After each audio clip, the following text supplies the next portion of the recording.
Thank you, Commissioner Perry. Next, Chief Clements, your opening statement, sir. Thank you, Mr. President. Thank you to the council. My thoughts and prayers to the city sergeant and his family, and Nick, I know how close you were to him and his family, so my thoughts are with you. And as well, my thoughts are with the victims of all crime, gun crime, homicide in this city. Over the course of this year and always, we've been here a long time, and unfortunately, gun crime has been an issue. And I've always said, in this police department, we should not shy away that we have a gun problem or that we have a gang problem. And we haven't done that in the Providence Police Department. So I know there's a list of questions of which I'm not going to get to all of them during this opening.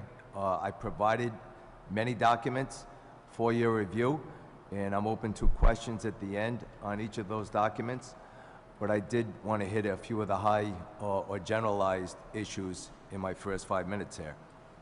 So crime, what we're seeing is eerily consistent with what's going on around the country. That, well, in particular here, all crime is down, believe it or not. We've had a horrific 4, 5, 6 week run, but the data is the data. We provided that, and crime is down, believe it or not. What isn't down are shootings in the last couple of weeks and homicide. What we've seen is more lethality around the country, and that's happened here in Providence as well, where we will see a crime scene where maybe 3 years ago, 10 years ago, we'd have a small amount of ballistics, and today we're seeing crime scenes with 25, 28, 61 shell casings on a scene.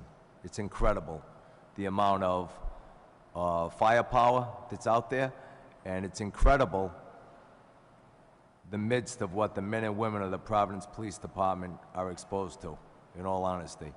I do have these storyboards here. I don't know if somebody was going to throw those up front, and I could stand up and just refer to that very quickly, or do you want to pull them up on the screen? Yep.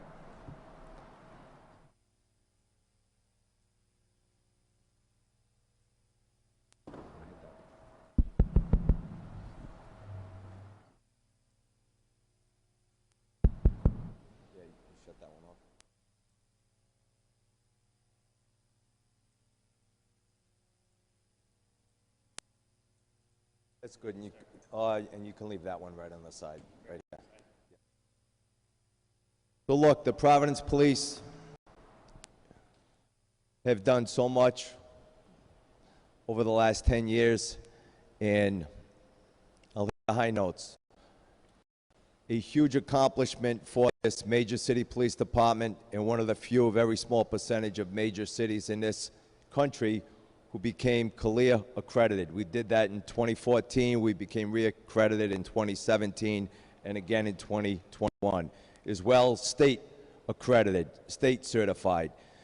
We were selected by the Washington, D.C. Department of Justice to create a national training protocol for police community relations. We were voted twice the best community police department in New England. Most importantly, and here's what we're here to speak about tonight, is resources and the workforce and manpower. In our time, this command staff, along with Commander Verdi and the majors, we've had 3 academies that we're very proud of: the 68th, 67th, 68th, and 69th. We presently have the 70th Providence Police Academy in session. During those academies, we have hired 164 officers. 101 of those officers are from minority background. That's a huge accomplishment. I don't think is matched, certainly regionally, I'll say. This 70th Providence Police Academy has 49 recruits and 30 are minorities. They are due to graduate on November 6th. The Providence Police Department, I was selected to testify before a congressional subcommittee in Washington, D.C. We were the only police department invited to speak at this session about violence in urban communities in America. And it was received extremely well. There were senators in the room and staff, and there were law students from University of Georgetown in American University, and after the session was over, when they heard the story about the Providence Police, they all marveled about the great work we had done. And it really is incredible work. And so on and so forth, created the Community Relations Bureau, the only department in the United States 2 years ago to receive the Community Policing Award in the same year in 2 separate categories. We are the only police department in the United States to have ever done that. We've done some magnificent training with our partners, 2021 department-wide de-escalation training. We had a speaker come in, he just finished up last week. You cannot get this training around the country. He took time off his schedule to come to Providence because he knows what we're up against. This guy trains nationally, internationally. He's scheduled through 2022. We went through the entire academy and the entire Providence Police Department as well. We do all sorts of training with our partners, including the LGBTQ plus inclusivity training, of which we had a $100,000 grant. We've done several trainings with Cedric and his group. Let me just show you this one other chart, though. Here's what we're up against. In our time as a command staff, the last 3 department leaderships that go back to 2001. So when I interviewed for the job to be the chief of police, I said the bare bones minimum we would need to run this department would be 448. And I had the number down because we were 9 districts. I knew how many we had in detectives and narcotics and traffic, and I had the number 448. Not once in our command staff time have we had 448. In fact, in my time, in our time in this command staff, the highest number that we had was 443, and that was in 2014. And look at the crime numbers for 2014. Increased officers does not equate to lower crime, but I'll tell you what it does equate to. But in 2014, I had 443, so that was the highest we've had during our tenure. Previous chiefs, their lowest that they had during their tenures was higher than my highest in the 10 years that we've been here in the command staff. Look, I know it's not all about the workforce and bodies and the numbers, but that's hurt us significantly. It really has. It truly has. And, you know, we say all the time, you want to hear do more with less, but in fact, you lose the ability to provide some of the community policing that is essential that we've provided over the years. The way we feel that it should work, and we've had unbelievable proven success in much of the data that I've given you, Mr. President, and the council. And to do that, right now we have 5 districts. When Dean Esserman came and re-engineered the Providence Police Department, he did a full analysis of what this police department should be, and that analysis was going towards certainly 500, getting to 550 to 600 in his notes. We sat for months. We broke the police department down into what it should be, and it was 9 districts with 9 district commanders. Each district commander had every car post covered. Each district commander had footmen. We had the ability to have patrols. We had the ability to have directed patrols. And what would happen, and Mr. President, Councilman Igliozzi could tell you, we would go to community meetings, and we would have a scribe, and they would identify issues in their neighborhood, and the scribe would take notes. And the issues would be similar from neighborhood to neighborhood and district to district. But what we would do is take notes on the 5 or 7 issues, and during the course of the next month, we would attack those issues with directed patrols. And we'd go to the next community meeting, and I'm telling you, from neighborhood to neighborhood, district to district, we would get standing ovations because it was a problem-oriented policing approach, and that's what we should do. We should be directing our resources to what the problems are at the moment of the community. And quite simply, we haven't had the resources to do that. We've done well. There are charts in there that will show how crime has gone significantly down, and we're experiencing a really bad moment in this police department.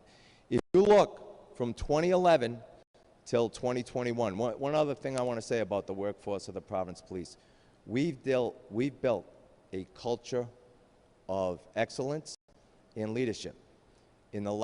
Under our command staff, 7 members of the command staff, 5 have become chiefs, 2 have become directors of security. When people around this state are looking for leadership around security and policing, they're looking to the Providence Police Department. And that's a good thing. And that wasn't always the case here, but that's what they're looking at. We continue to drive crime down right up until the middle of 2020. In the middle of 2020, pandemic occurred, George Floyd occurred, voices were heard, and there was a lot of mixed messaging going on throughout this city and throughout the country. And we became demonized and villainized for some things, quite frankly, we didn't do in Providence. I will say we have our issues in the Providence Police Department, and those issues are dealt with. People are held accountable in our time in the command staff.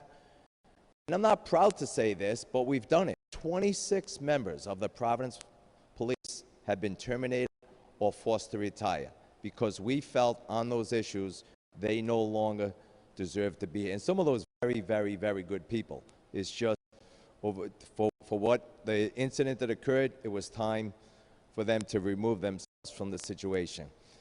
So I think it's very unfortunate how we've become demonized. And I will say this, I support the men and women of this department 1,000% because I know what they do. I've done it. I've led them, the commander, this command staff, and that's why it's so unfortunate because we know it's not about us. It's not about the commissioner. It's not about me. It's about the community. It's about our connections. And people that know me know that I love this city. I love this police department. I love this community. I haven't had that much fun as I did the other day at the Dominican Festival, and that was an honor for me, a complete honor. And it's not about us.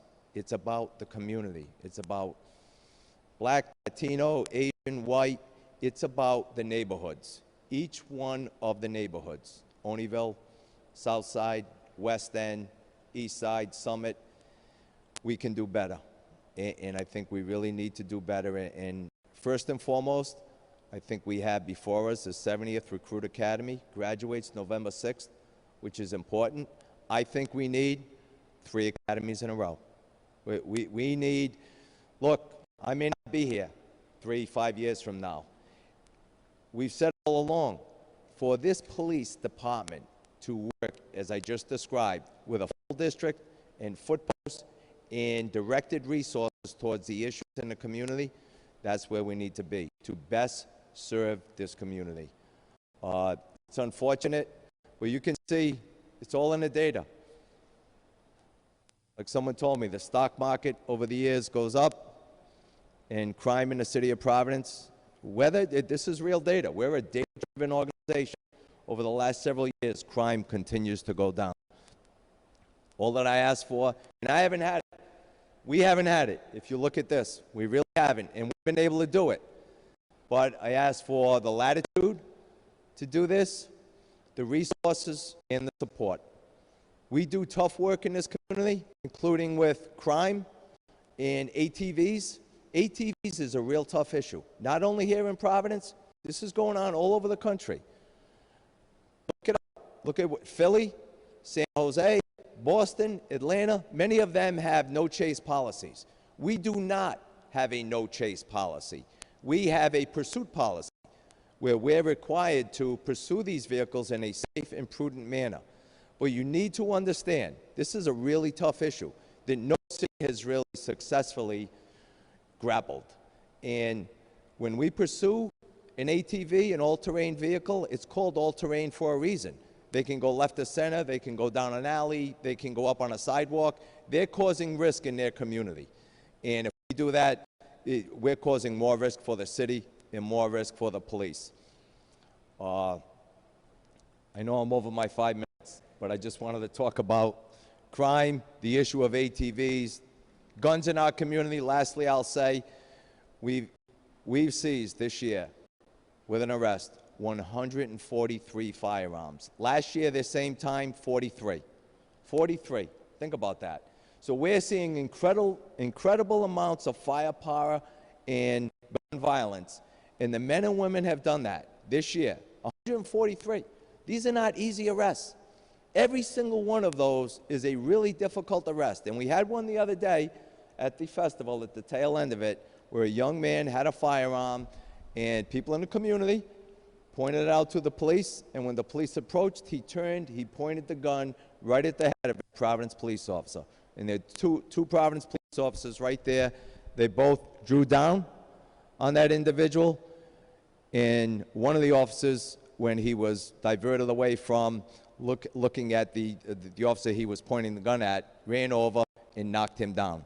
Both officers were fully, they each could have shot at him. And we've had that situation no less than a half dozen times this year. This year alone, the Providence police have not fired one bullet. Last year, the Providence police have not fired one bullet. In this city this year, with the violence that we're seeing, there have been 639 shell casings picked up in the city.